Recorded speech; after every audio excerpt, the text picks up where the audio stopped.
They graduated from our system, 18 million of them, whether it's the old system or the new system, but they are not functional literate. Because paano sila nag-graduate nang hindi sila functional literate? Iba yung hindi pumasok eh. No? Iba rin yung pumasok ka but nakagraduate ka but you're not functional literate. And this is where basic education comes in because that 18 million who graduated not being functional literate should not happen.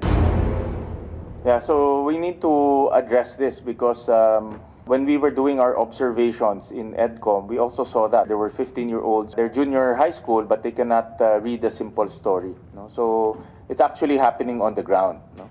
That's actually happening on the ground, and that should not happen.